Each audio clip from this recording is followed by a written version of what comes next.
Hello, my name is Glenn McCrory and welcome to Boxing Social. Today we've got a very special guest in with us, the former British, Commonwealth and IBF middleweight champion of the world, not forgetting a Commonwealth gold, Mr. Darren Barker. Darren, great to see you. And you, mate. Always a pleasure. What are you up to? Just saying there when I'm off camera, opening a gym, opening a chain of gyms, 12 threes. So like our signature circuit is 12 3-minute rounds. It's elite level training for all comers, so that's been keeping me busy. The kids are getting older, chasing after them. So yeah, I mean, I'm enjoying not getting punched anymore, Glenn. Are you enjoying the Yeah, training? yeah. Do you know what? I don't miss it at all. I mean, you just said there, you know, the list of achievements. I mean, in my wildest dream, would I have even won a British title? Let alone to, I mean, don't get me wrong, I didn't beat the number one in the world or whatever to win my world title, but I still won a world title, do you know what I mean? So for me, it was, I mean, even like the Commonwealth Games, you say there, the gold medal, that was enough for me, do you know what I mean? So I just, there's Fulfillment. I'm fulfilled, I'm content, and you know, if you're content as a fighter, that's dangerous, because if I compare myself to when I won the title, before I won the title to after, just two different people, and yes, it's a dangerous sport, as you well know. A lot of fighters find it really difficult when they leave boxing because they have nothing else to go into. Yeah. They feel adrift from that, and that's where problems come into. Nothing like that with you.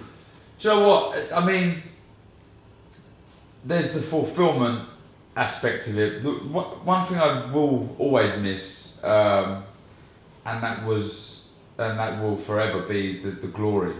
Do you know what I mean? You can never replicate that, I don't think. So for me, it's to try and replicate that in another way will be difficult. But I think, yeah, I'm fulfilled as a fighter, but there are aspects that obviously I will miss, you know.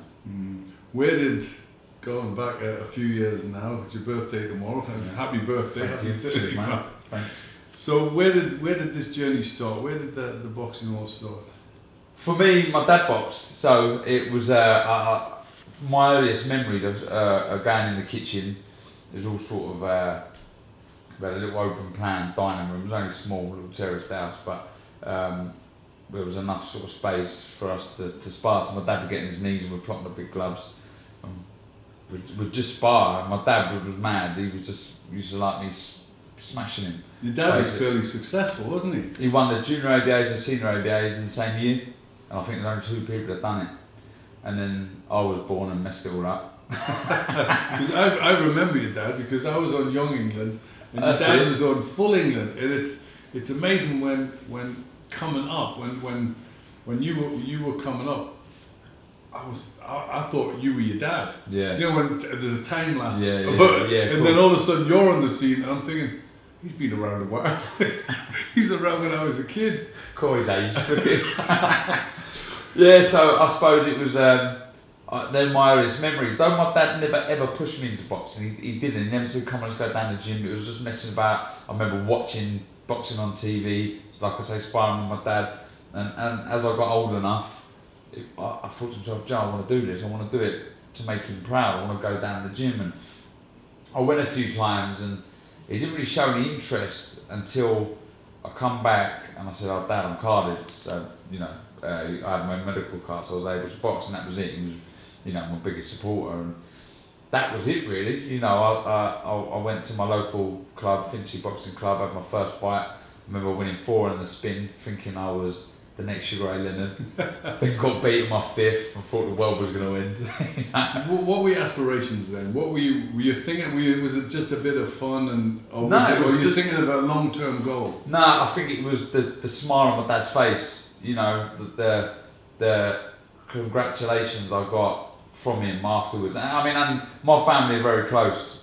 My granddad, my dad, my uncle, my brothers, my mum. Everyone was so close and really supportive, and the congratulations and the sort of words of support from them was probably what kept me going. You know, I wanted more of that, and especially from my dad. You know, I think most dads want to make their dad proud, and for me that was the main thing really. How quick was your progression through the amateur ranks? Do you know what? I think it was slow to start off with, and that was because of my maturity. I was very immature as a kid. I remember being at school and all the kids had airy legs and airy armpits, and I never. And I think that slowed me down as a boxer. It was, you know, when you're young, you can get beaten by not talent, but by maturity. Yeah, you know, strength. I was fighting geezers and blokes. You know what I mean? As soon as I hit about 17, 18, I started getting my man strength, if you like. And I was still way off from it, but I could still hold my own a little bit. Then I started progressing a bit quicker, and I went in the ABAs at 18. I got to the semis, I lost an account back. But off the back of that, I got picked for England, my first England vest. And it was a tough tournament in Hungary, some multi-nations. It was a tough one, and the coaches at Repton, I moved to Repton at this point, and they were like, "You sure you want to go?" I went, "Yeah, 100%, I want to get the England vest." So first fight, I won it. And I remember ringing my dad, because he couldn't come, he was working, whatever. And I rang him, my dad, I won my first fight. He's screaming down the phone. Won my second fight, same thing, screaming down the phone. And then the third fight, I'm in the final. So I'm guaranteed a silver, worst case. And I'm fighting a geezer, you might know him. Yuri Romanov fought a few guys, European champion, fought Bobby Vans in, a few others. And I beat him in the final. I remember ringing my dad, and he went silent. There was nothing there, and he went, "Dad, I'm so proud of you, mate." Wow. Do you know what I mean? I went, wow, you know. Right then, I could have retired. What age were you then? I was 19. 19. And then I got picked for the Commonwealth Games off the back of that. And then 4 fights, 1 gold. So I was flying at that point. I had 7 fights for England, 2 gold medals. Brilliant. And what is there any particular opponent that was you know, a really good opponent? Anybody that stands out in the amateurs? In the amateurs? 2 probably, and 2 fights I should have won. Andre Berto, I fought. He turned out not bad. Yeah. And Timothy Bradley, 2 Americans. He wasn't bad. Yeah, and they were 2 fighters. And why they stand out is because I think I should have beaten them. To this day, I'm convinced I beat Berto. I was 7 points up going in the last round, and he beat me by 2. And I'll have to show you the fight again, because I'm sure I won. Was that one of the England USA? No, the Timothy Bradley was. Right. This one. I commentated on that. I'm yeah, sure. that one was the Hilton. Yeah, that's right. And he beat me though, but I boxed bad. I boxed terrible. But they stand out as fights. Yeah, more because I think I should have won them. Do you know what I mean? What about any thoughts at that time about professional, or were you? Because your dad was never professional. Nah. Do you know what? It's hard to sort of go back and think, because I mean, even at that point, you could. Some may argue that I was sort of content then. You know, I was representing England. I won a couple of gold medals. You know, I cemented my sort of legacy, if you like, as far as Repton's concerned, because that was always a big deal to me. You know, the club means a lot to me and my family. I don't know. I mean, subconsciously maybe. I never knew what I wanted to do as far as work was concerned, and you know, British boxing was starting to boom a little bit, and I suppose it wasn't until after I failed to qualify for the Olympics that I thought to myself, right, I'm not going to stay as a pro no more. I was getting funded, I was getting paid a decent wage every month from Sport England, but I thought, you know, I'm not waiting 4 years to try it, because I've done everything, Europeans, Worlds, Commonwealths. I couldn't wait another 4 years to do the Olympics, so it was just obvious then. I'd met Tony Sims, my trainer at Repton, before, so I'd been doing a bit of work with him, so the progression was a lot easier. He'd had the contacts with a promoter, so then I thought, right, I'll do it now. And what was that step? Like? Where did you go? Who did you go with? So I signed a training management contract with Tony Sims, and we turned professional with Mick Hennessy, and Mick had a good stable at the time, and so did Tony actually. Tony had a few good lads, and I just hit it off with Tony as a trainer, and you know yourself, you got to have that relationship, you got to have that trust, because you know, ultimately when you go back for that minute, you got to trust everything he's telling you, and I did with Tony, and he was a good manager. He got the best out of me. Not only was he good tactically, he was good. He was a good people person, and he knew how to deal with me. And you know, I was up and down because of my in and out of love for the sport. And to be fair, at that stage it wasn't so bad, but I'm sure we'll get onto it with my brother. But it got worse. But Simon of Hennessy, and it was all going alright because it was where I wanted to be. I was doing a lot of sparring with Carl Froch.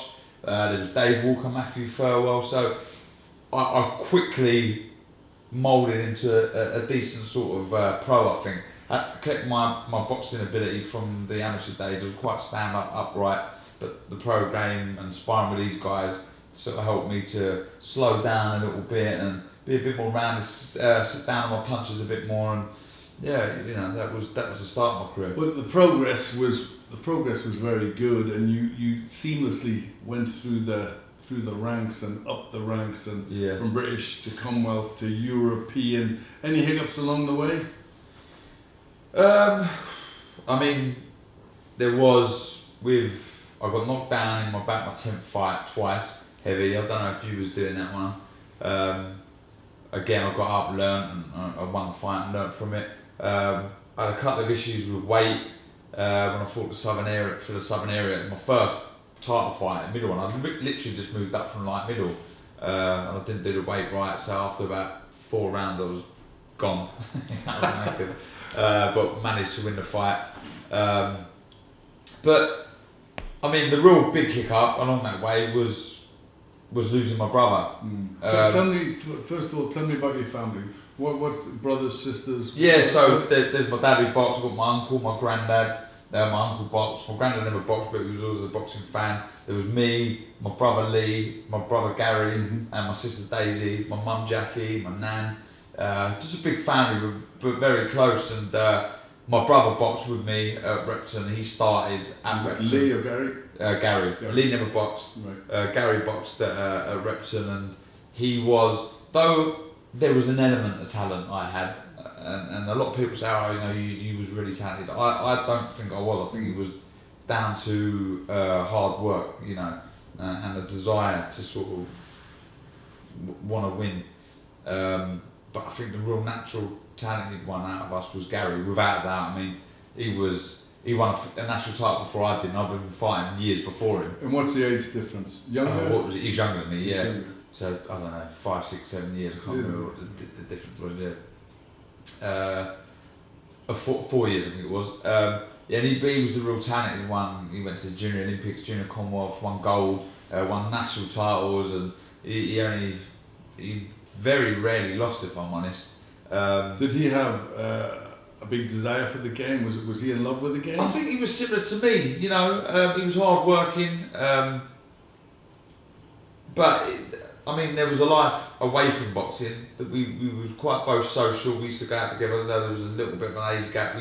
We socialised together, and it wasn't our be all and end all, but no doubt about it, both of us, we did want it. When all said and done, and we was on our own, you know, there was that hunger, that desire to succeed. We were both winners. I can't stand losing, and he was the same.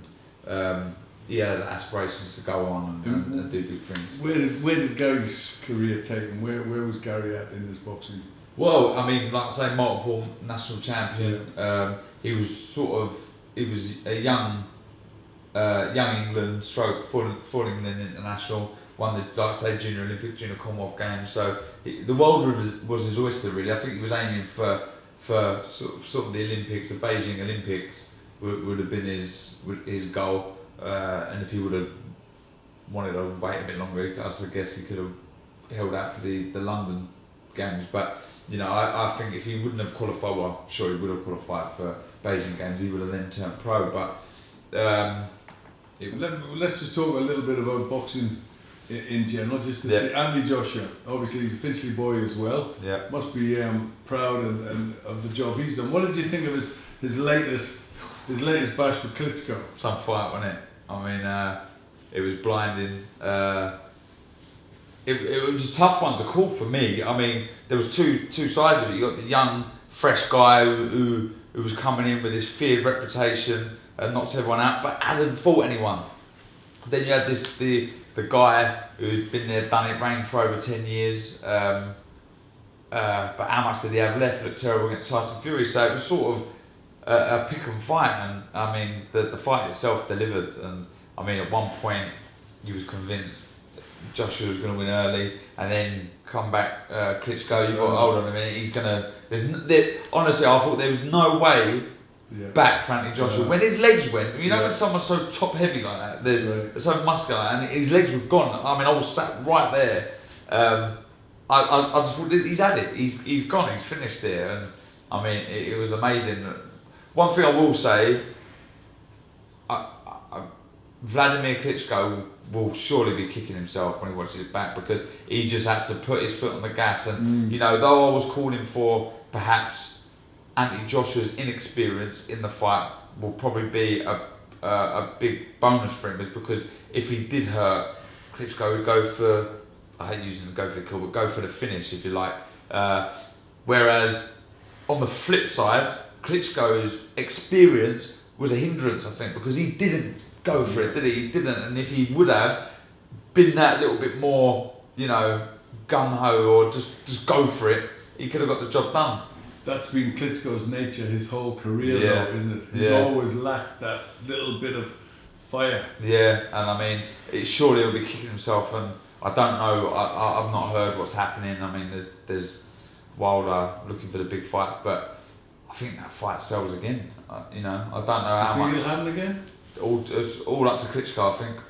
I think it makes sense for everyone. If you're Anthony Joshua, you'll take the fight again, because if I'm honest, I think he can do better, even though he won. I think that was a Klitschko we've not seen in a long time. But then if you're Klitschko, you'll be thinking, hold on a minute, I had him. I can earn again, I had him. So, I mean, and obviously the promoters, they spent bundles of money in it. So I think that the toughest decision for that fight is where it would be. Because you can't have it anywhere but Wembley Stadium, or a massive stadium. So where does Anthony Joshua fight now? It would fit into Wembley again, wouldn't it? It would, yeah. Darren, it's been an absolute pleasure. Cheers, Thank you for joining us at Boxing Social. Nice one, mate. We look forward to seeing what you do next, mate. Cheers, mate. Down that gym. Nice one.